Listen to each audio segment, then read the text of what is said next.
as we have been vanning now, so we incorporate vanning with caravans, motorhomes, and our current campervan, and other campervan and stuff like that. So we're just going to go with the term vanning. And I would say we've been vanning for 20 years. Yeah, easily. So there you go.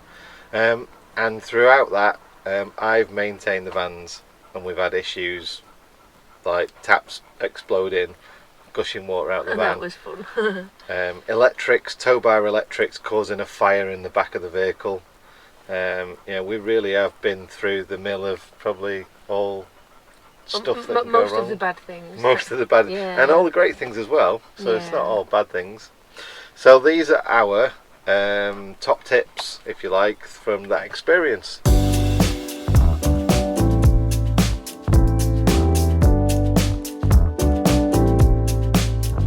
So the very first tip is an obvious one, and I say it probably in almost every video now about this, and that is that we use 12 volt as much as we can.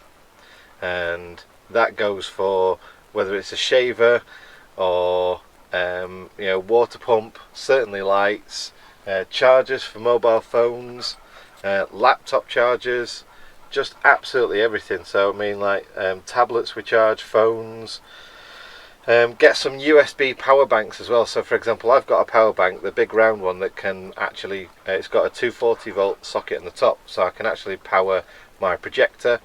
But then I can also power, say somebody else wants something charging and they've only got a 240 volt charger, then I can charge that as well. It's not quite powerful enough for Mandy's coffee machine now. For that we have to go a bit extra, but we'll go on to that another time. Yeah, so power banks as far as you can. Charge them during the day, especially if you've got solar, or especially if you're driving around, because then if you're charging them during the day, you're charging them for free essentially. The USB power banks are mostly charged via USB as well, so it means you're charging them while you're driving around or from the solar. It's not depleting your own leisure battery voltage in any way then. Because we need that for coffee. Yeah, and you need it for night time, for lights and heater fans and all that stuff, and coffee maybe. Yeah. But the beauty about that then is if you've got that kind of system going on at night time, then I use the power bank for charging up GoPro batteries, drone batteries, all that kind of stuff. So I've kind of using my free electricity that I'm not collecting or using during the day. Well, I am now. I'm storing it in the power banks instead. This is a really good one as well. More so because I completely forgot about it when we recently got stuck in the mud. And that is a tip that someone's taught me, and we have actually used it, and this is why I know it's good. We got stuck in sand once, and that is to let half the air pressure out of your tyres. So and also make sure you've got a way of re-inflating them afterwards. Yeah, I carry a 12 volt tyre inflator so that I can actually pump them back up afterwards. But yeah, if you're stuck in snow, sand or mud, let half the tyre pressure out of your tyres, much so that it looks like it's almost flat but not exactly flat. And what you're doing is you're increasing the area of the tyre on the floor, so it just basically gives you more traction. The other thing as well, if my able assistant would just pass me a USB torch. Here's one we prepared earlier. USB torches. Charge them via micro USB, and they last probably 3 or 4 days. This one's got a torch on the top and torch on the side, and you can hook it over a coat pocket or Cooper's lead if you want him to have a torch on, something like that. And they're really bright, quite lightweight, takes about an hour to charge them, and like I said, you get a couple of days nighttime usage out of them, so really good. And obviously it means you're not looking for batteries all the time, and you can charge them during the day again like the other stuff. So breakdown and emergency kits. I carry an awful lot of stuff with me, and it's kind of emergency, not just for the vehicles broken down, but emergency, like I said before, we had a tap just explode once in one of our vans, and I don't think we're even using it, was it? All of a sudden it just started exploding water coming out the top, the pump was going and everything. So I have enough tools with me that I can fix most things that go wrong in the van, and the major things that might go wrong with the engine and running gear of the van. So make sure you've got a decent toolkit. I'll show you the one I've got, and it's quite a compact one when it's all folded, but it is pretty good. It's not that it's not that expensive, and easy to get hold of. Amazon, eBay, whatever. I think we got ours from Costco actually, wasn't it? Yeah. So, you know, all that kind of place. I know Aldi do tools and stuff like that, so you don't have to spend loads of money. And then it's all things like bungee cords, zip ties, get marine duct tape because it's waterproof, so you can use it on the outside, you can use it around pipes and stuff like that. And then just generally get some bits and bobs of stuff. Like I say, you can see now what I've got and the kind of things that I carry around with me. If you've never had a van before, you won't know this, but your electric cable won't work when you go to Spain, France, Germany. You'll need a Euro converter for the end of it, and more problematic than that is that some parts of France have a reversed polarity. Cross polarity, isn't it? Yeah. So like it's just crazy that, you know, it could blow your electrics or whatever. So get those little adapters. They just go on the end of your big orange cable. Getting water into the van when you're on a campsite is great because they have a nice tap there with a hose pipe and everything like that. But when you are wild camping, travelling around, living in a van, you don't have that opportunity. You pretty much get water from wherever you can.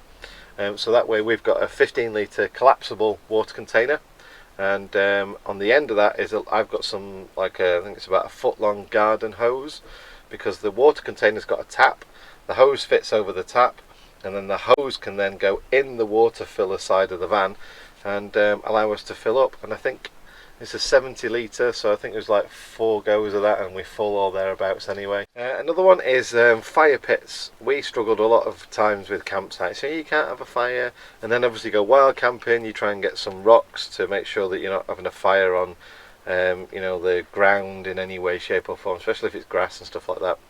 And the best one is a raised fire pit. We found probably about 6 months ago now. We've been using it for a while. It's just phenomenal. It's a mesh on 4 poles that all support. The mesh is so strong and so durable that it, well, we've had several roaring fires for several hours. Yeah, and they've been quite tall. Yeah, over months now, and yeah, no problems with it whatsoever. It still works perfectly. And not one tiny little bit of ash falls through this mesh. No, nothing and it at lights all. so much easier because the airflow underneath it. So as soon as you get any kind of light on there, it picks up really quickly. So it's really efficient for lighting fires as well. It was really good finding that by me. Yeah, Mandy special that one. Mandy, John, please buy this. I think it'll be great. Yeah, strange after that. John shared his Amazon Prime with me, so I don't have to worry about it anymore. It's pretty good. So, yeah. That's another tip. You see, free tip. You can share your Amazon Prime. Yeah. This one's going to come probably as a bit of a shock to some of you as well, but changing your leisure batteries, I'm probably going to sort of say something now. A lot of people are going to go, no, I don't agree with that.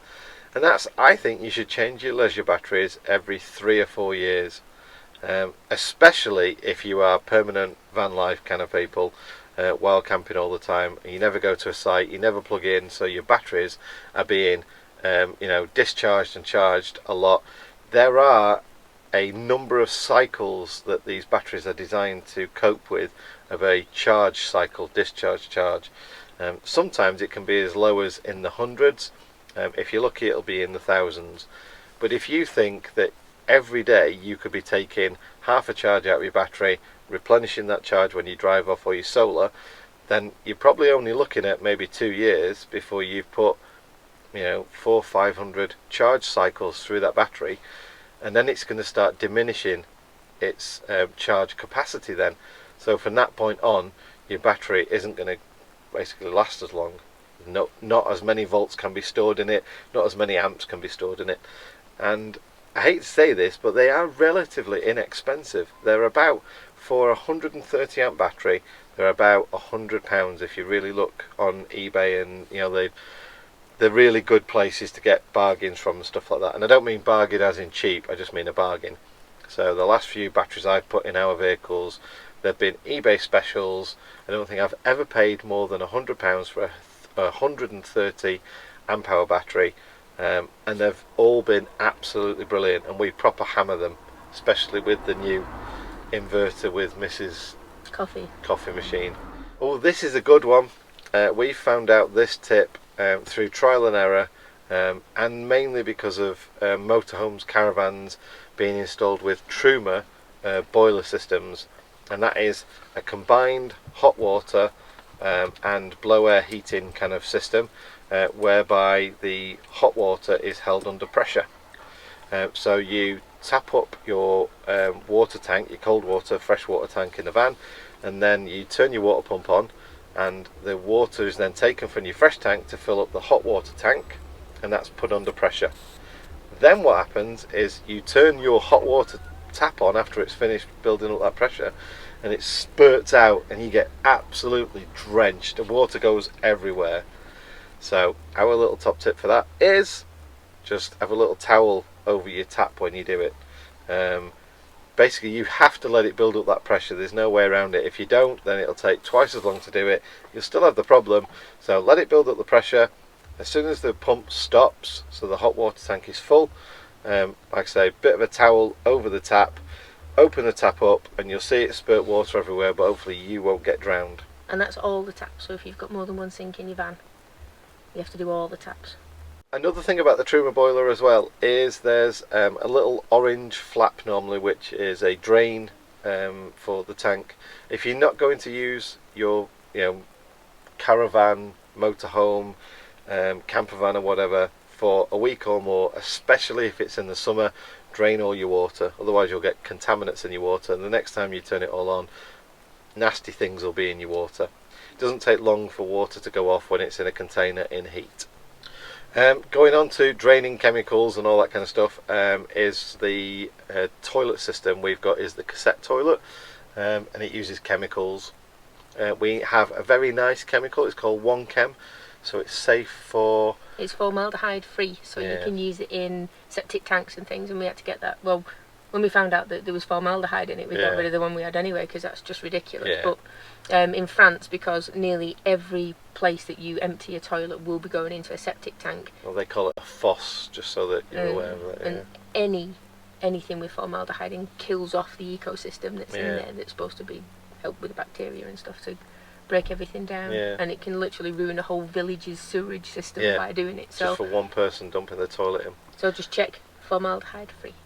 As far as emptying cassettes, obviously campsites, whether you're staying on one or there's one nearby you, they might charge you a fee to go and do it, but we use public toilets, like the toilets that are in the middle of a village or out to the side of the village. Not a public toilet that's like a cafe or a McDonald's, but a proper public toilet building. I get the cassette, I go in the public toilet, I just go to a toilet and I carefully empty it out, and I make sure I leave that toilet as clean as I found it. And while you're in the public toilets, get some water. Not out of the toilet. No, not out the toilet, but from the sink in the collapsible container we just spoke about or something. And this is one that we've kind of like come across a while, and it's something that I see an awful lot, and I just don't understand it.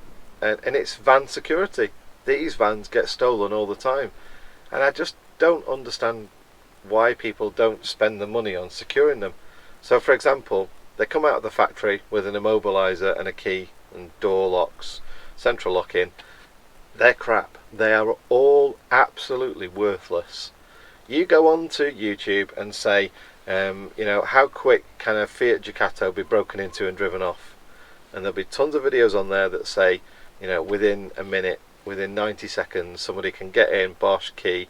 The keys are coded, but the codes can be easily replicated on computers these days. It's not really secure to do that. What you need is extra levels of security. So for example, on our van, we have a Cat 1 immobiliser fitted. I've got a security lock that goes over my steering wheel as a physical means of stopping somebody from actually driving away the van. And then there are hidden measures that I've installed in my van, not only to track the van wherever it is, but also as basically ways of cutting off power if it leaves a certain distance of where it was when I set it. Those are things you should consider. The multiple steps, the more those you can take, especially physical deterrents, things that people can see straight away, the better. So flashing lights for extra alarms, like our extra alarm we've had fitted done.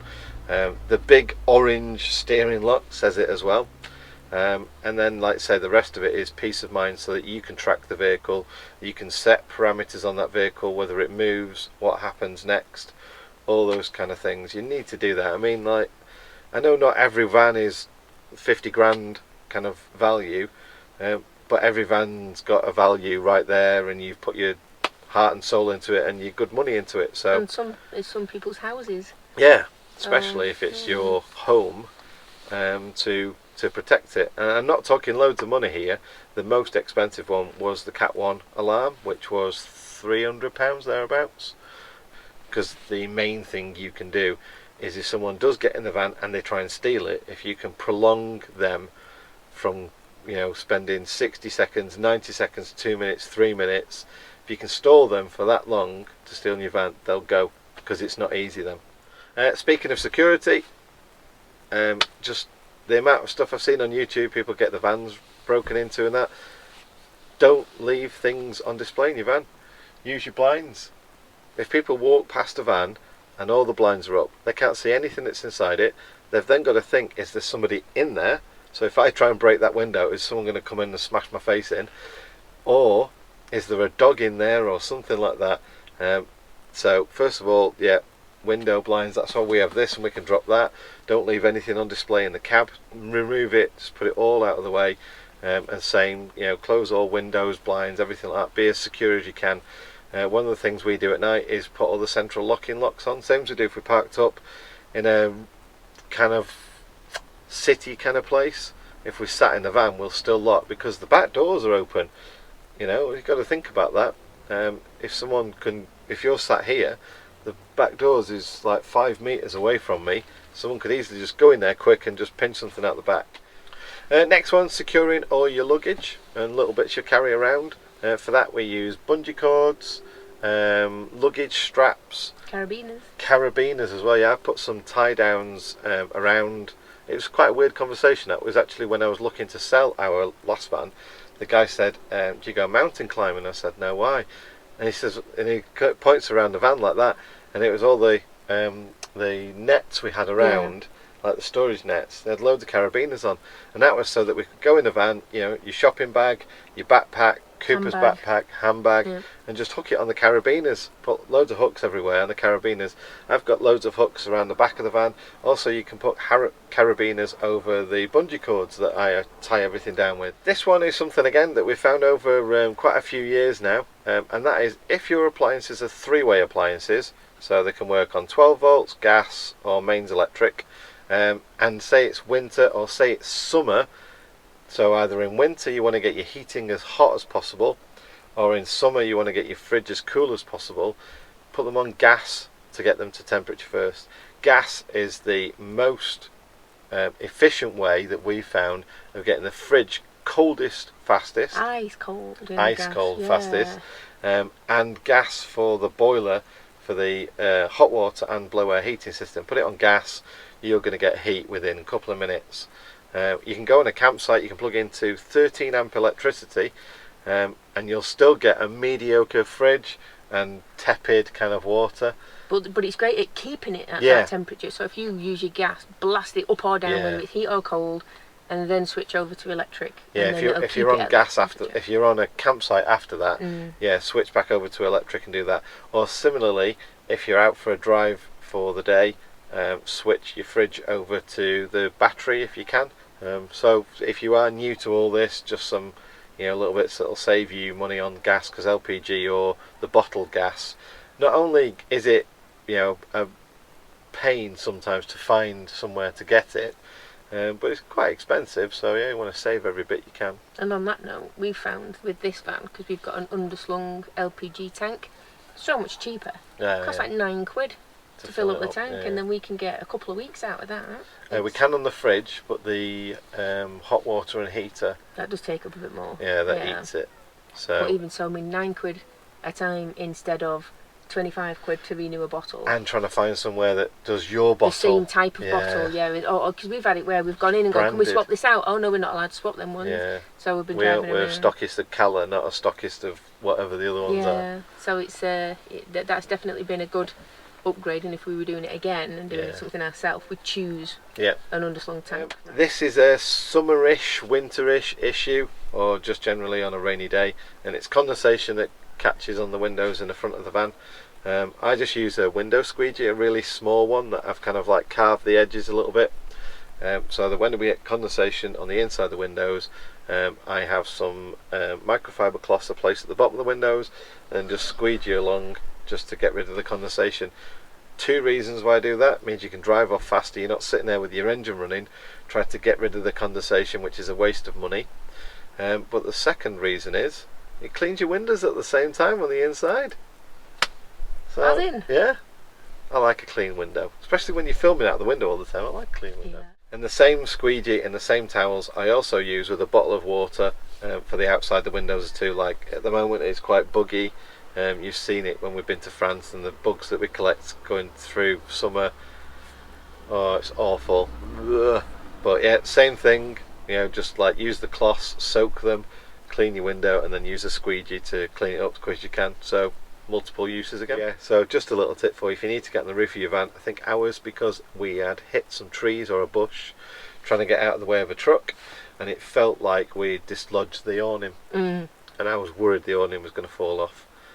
So yeah, we just kind of drove around for a little bit, found a side of a house, industrial estate, whatever. I just remember parking up as close as I could next to the wall. I got out, climbed up on the wall, and then I could get onto the roof and check it all over. And this isn't us telling you, you know, you need to do that. This is just our experience. And the beauty about bringing this subject up is there's a comment section down below.